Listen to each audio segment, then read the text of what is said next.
বোলপুর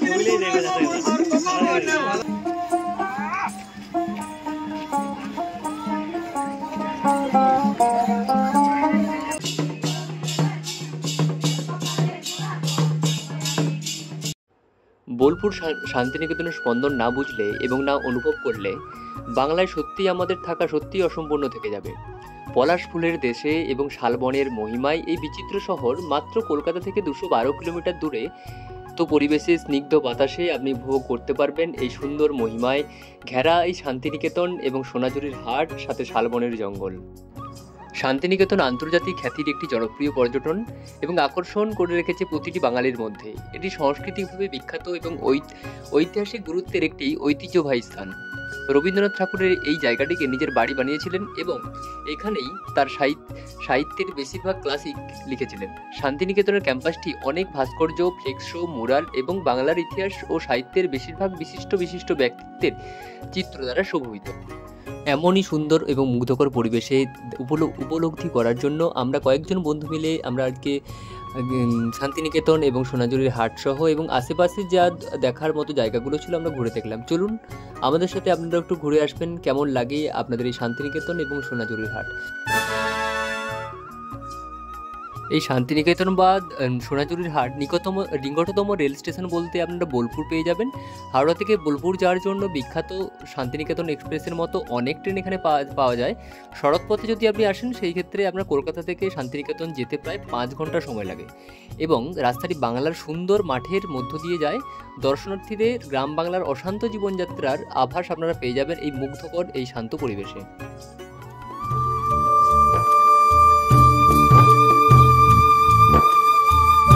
মহর্ষি দেবেন্দ্রনাথ ঠাকুরের একটি স্বপ্ন ছিল, যা পরবর্তীকালে কবিগুরু রবীন্দ্রনাথ ঠাকুর লালিত স্বপ্ন হয়ে উঠেছিল।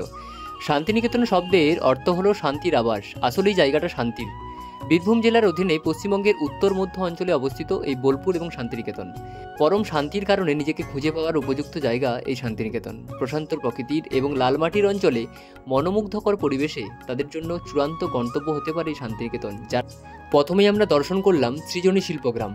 সৃজনী শিল্পগ্রাম হলো ইস্টার্ন জেনারেল কালচারাল সেন্টারের সাংস্কৃতিক গ্রাম, যা প্রায় 26 বিঘা এলাকা জুড়ে বিস্তৃত রয়েছে এবং ইজেডসিসির সদস্য রাষ্ট্র যেমন আসাম, বিহার, ঝাড়খণ্ড, মণিপুর, ওড়িশা, সিকিম সহ পশ্চিমাঞ্চলের 9টি ঐতিহ্যবাহী কুঁড়ে ঘরের আকারে 9টি জাদুঘর নিয়ে গঠিত এই সৃজনী শিল্পগ্রাম।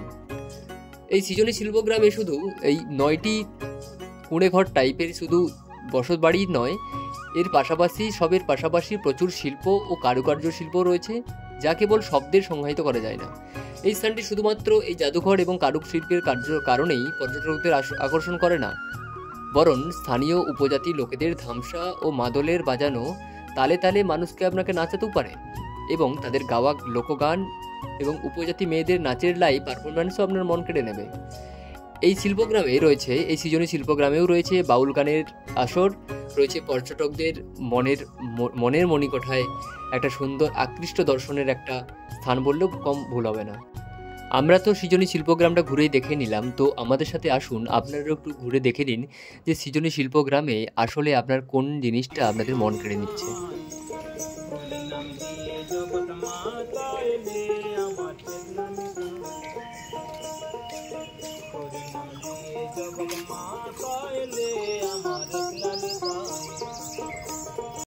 সৃজনী শিল্পগ্রাম শুধুমাত্র বাউল গানেরই আসর না, বিভিন্ন টাইপের আঁকিবুকিতে ভরা রয়েছে এই সৃজনী শিল্পগ্রাম থেকে শুরু করে রয়েছে জাদুঘর এবং রয়েছে মিউজিয়াম, যেটা আপনার অবশ্যই মন কেড়ে নেবে। এই জাদুঘর এবং মিউজিয়াম রয়েছে বিভিন্ন টাইপের পুতুলের শাড়ি, বিভিন্ন টাইপের ঠাকুরের দেবদেবীর মূর্তি থেকে শুরু করে বিভিন্ন টাইপের ছৌ নাচ এবং বিভিন্ন টাইপের দর্শনার্থীদের আঁকিবুকিতে ভরা এই সৃজনী শিল্পগ্রাম। 2008 সালে পশ্চিমবঙ্গ সরকারের উদ্যোগে তৈরি করা হয়েছিল এই গ্রাম। বাংলার শিল্প শুধু নয়, দেখা মিলবে উড়িষ্যা, বিহার, সিকিম, অসম সহ 7 রাজ্যের শিল্প নিদর্শন। দেখা মিলবে আন্দামান নিকোবর দ্বীপপুঞ্জ।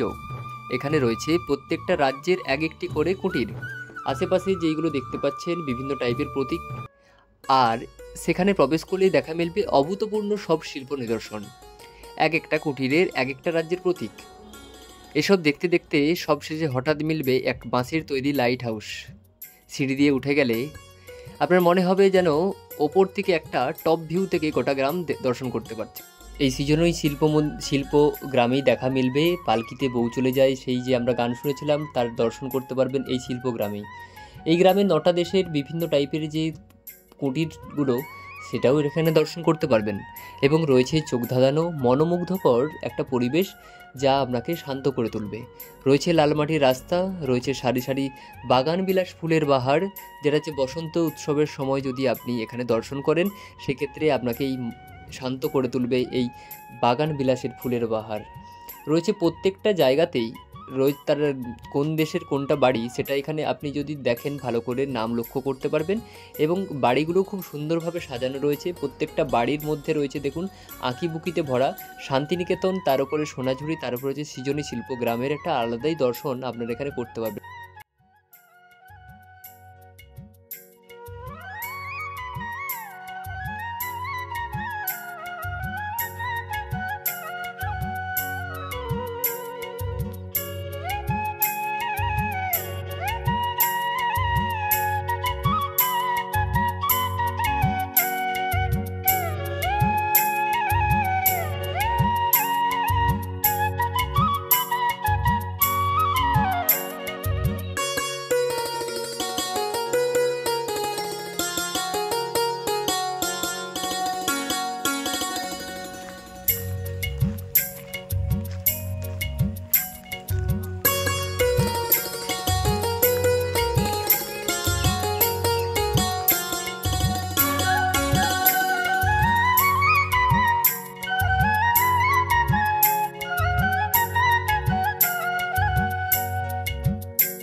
আন্দামান নিকোবর দ্বীপপুঞ্জে যে কেমন টাইপের বাড়ি হয়, তা আপনি এই সৃজনী শিল্পগ্রামে এসেই দর্শন করতে পারবেন।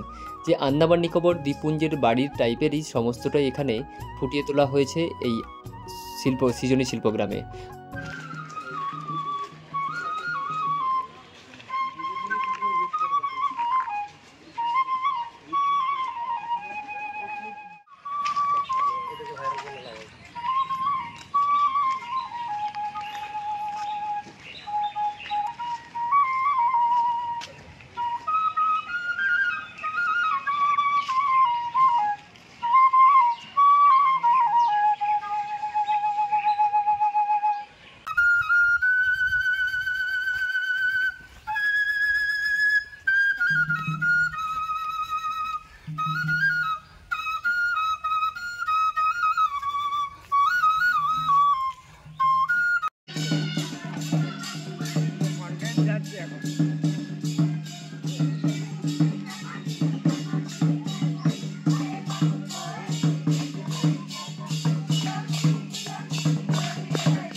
সৃজনী শিল্পগ্রাম দর্শন করার পর আমরা রওনা দিলাম শান্তিনিকেতন রবি ঠাকুরের বাসস্থানের উদ্দেশ্যে।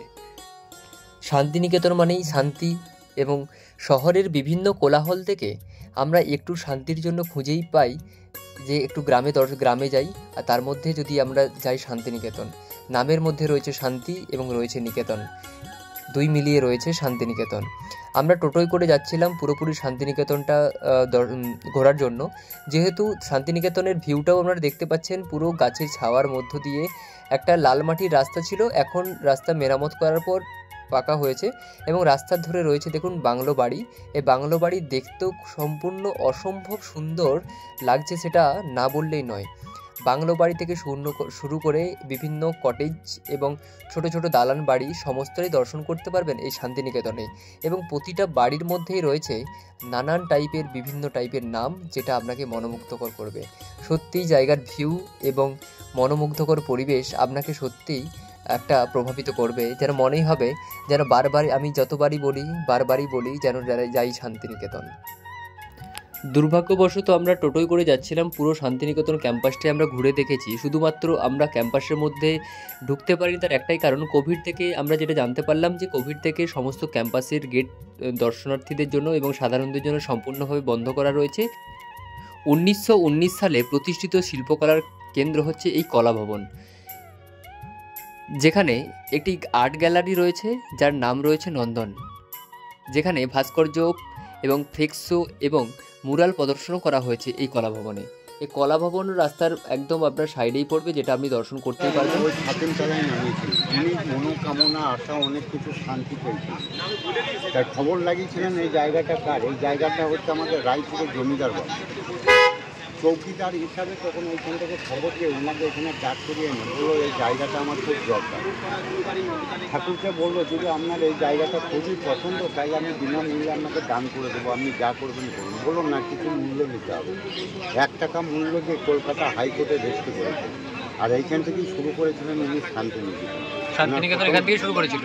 ওনার প্রথম জায়গা হচ্ছে এই শান্তি, আর এইখান থেকে শুরু করলেন। তারপরে উনি শান্তিনিকেতন 1 টাকা মূল্যতে 21 এরিয়া। এই কাকুর কথা শুনে বুঝতে পারলাম যে তখনকার সময়ে মহর্ষি দেবেন্দ্রনাথ ঠাকুর 1 টাকার বিনিময়ে এই জায়গাটা কিনেছিলেন সম্পূর্ণ একটি জমিদারের কাছ থেকে। চলুন ঘুরে ঘুরে দেখি শান্তিনিকেতনের অপরূপ সুন্দর এই দর্শন। শান্তিনিকেতনে যতই ঘুরছি ততই যেন এই শান্তিতে ভরে যাচ্ছে এই মন প্রাণ। এবং যতই দেখুন একটা ভিউ পয়েন্টটা দেখলেই বুঝতে পারবেন যে একটা সবুজ গাছের ঘেরা এই গ্রাম বা এই ছোট্ট একটা গ্রাম আজকে সত্যি একটা শান্তিনিকেতন নামের সাথে জায়গার কতটা মিল হতে পারে সেটাই শান্তিনিকেতনে না আসলে বোঝাই যেত না।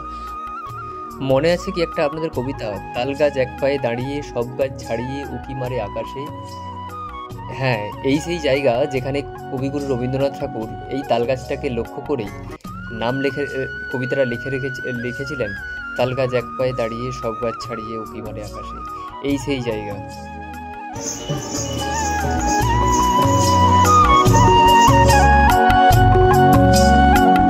আর এখানেও দেখতে পেলাম যে বাউল গানের আসর। আমরা তো শান্তিনিকেতন এবং বোলপুরে যেই জায়গাতেই যাচ্ছি সেই জায়গাতেই সব জায়গাতেই আনাচে কানাচে শুধু বাউলের সুর আমরা লক্ষ্যই করতে পারছি। আর এই জায়গাতেও দেখুন কত সুন্দর একটা বাউলের সুর আমরা শুনতে পাবো।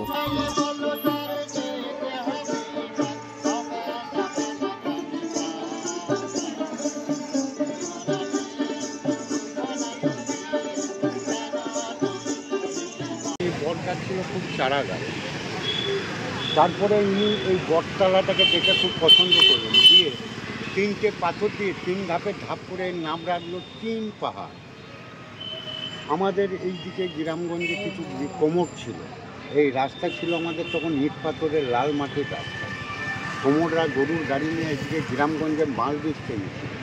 ওইটা উনি বসে বসে এখানে দেখে ওনাকে খুব ভালো লাগলো, তাই কবিতাটা লিখলো, কোমর পাড়ার গরুর গাড়ি বুঝাই করা চলছে। আচ্ছা, এই গাছের নিচেই লিখেছিল? এই গাছের নিচেই কবিগুরু রবীন্দ্রনাথ ঠাকুর লিখেছিল, কুমোর পাড়ার গরুর গাড়ি বোঝাই করা কলসি হাঁড়ি, গাড়ি চালায় বংশীবদন সঙ্গে যে যায় ভাগ্নি মদন। দেখুন এই বটগাছটার তলাতেই কবিগুরু রবীন্দ্রনাথ ঠাকুর বসে বসে লিখেছিলেন এই কবিতাটা। সেটা এই কাকুর কাছ থেকে জানতে পারলাম।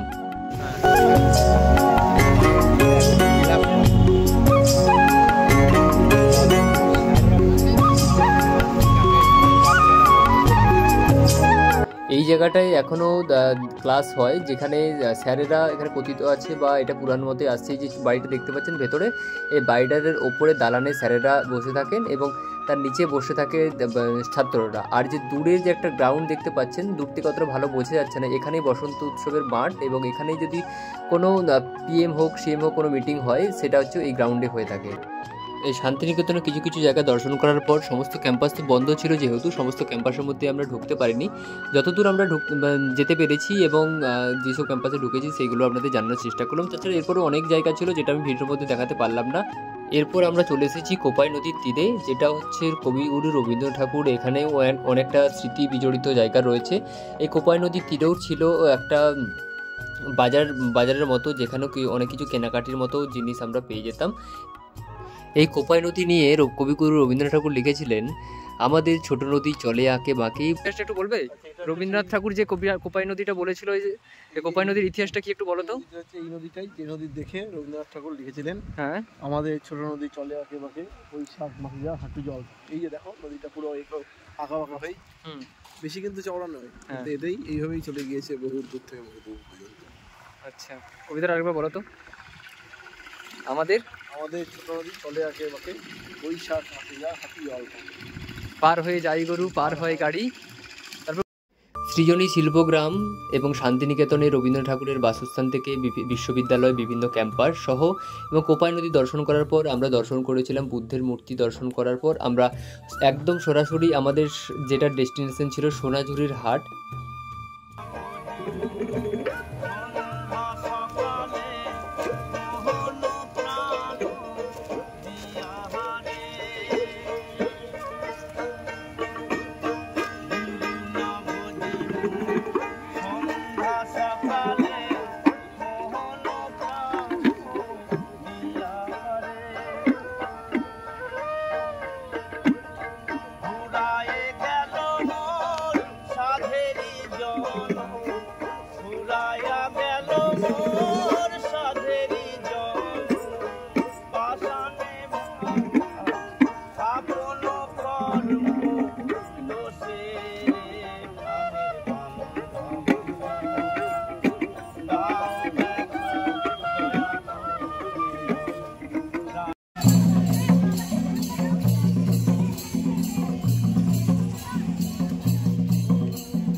শান্তিনিকেতনের কেন্দ্রবিন্দু এবং সবারই মধ্যে থাকে যে সোনাঝুরির হাট। সোনাঝুরির হাট প্রত্যহ কেনাকাটি করতে পারলেও সোনাঝুরির হাট মূলত বসে শনিবার ও রবিবার। এই শনিবার ও রবিবারেই সমস্ত কেনাকাটি আপনি এই সোনাঝুরির হাট থেকে আপনি কেনাকাটি করতে পারবেন এবং দামও অত্যন্ত একদমই কম বললেই হয়। যেটা হচ্ছে আমরা কলকাতা বা আশেপাশের জায়গার তুলনায় আমরা এসে যেটা মনে হলো যে সোনাঝুরির হাটে দামপত্র ও দাম সত্যি অনেক এলাকার বা অনেক জায়গার থেকে সত্যিই কম। এর এখানের একটাই সবথেকে বিশেষ ঐতিহ্য হলো যে সোনাঝুরির হাটে যেটা হচ্ছে শান্তিনিকেতনের তৈরি হাতের জিনিস এখানেই শুধুমাত্র বিক্রি হয়, যেটা হচ্ছে বিভিন্ন জায়গা থেকে কোনো আমদানি বা রপ্তানি করা হয় না, শুধুমাত্র এখানেই তৈরি হয় আর এখান থেকেই বিক্রয় করা হয়। এটা হচ্ছে সোনাঝুরির হাটের বিশেষ গুরুত্ব এবং কস্টলি বলতে বোঝাই যায় যে একদমই খুব খুব কম দামে এবং এখানে বিভিন্ন টাইপের জিনিসপত্র পাওয়া যায়, বনেদিয়ানা থেকে শুরু করে রবীন্দ্রনাথ ঠাকুরের জায়গা যেহেতু এখানে সত্যিই খুব অল্প দামে খুব সুন্দর টাইপের পাঞ্জাবি থেকে শুরু করে মেয়েদের শাড়ি এবং সাজের আহারে বাহারে সাজের বাহার সমস্তই পেয়ে যাবেন এই সোনাঝুরির হাটে।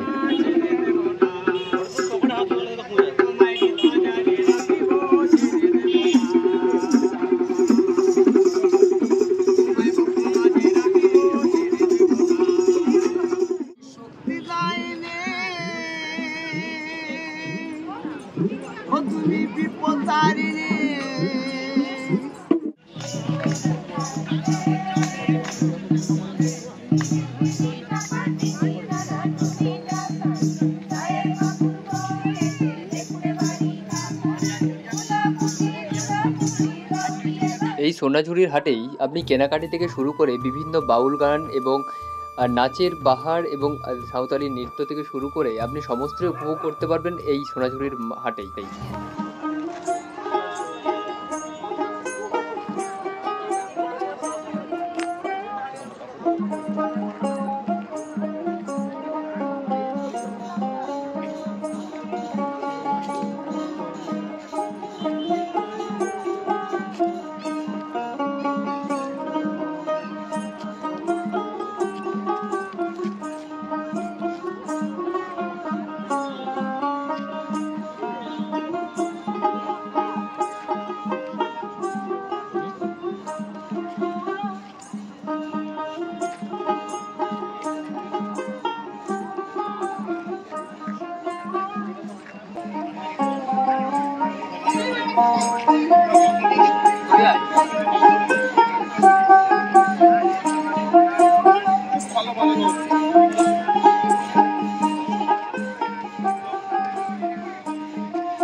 দাদা আমাদের এই জার্নি আজকে কেমন লেগেছে একটু বলুন তো।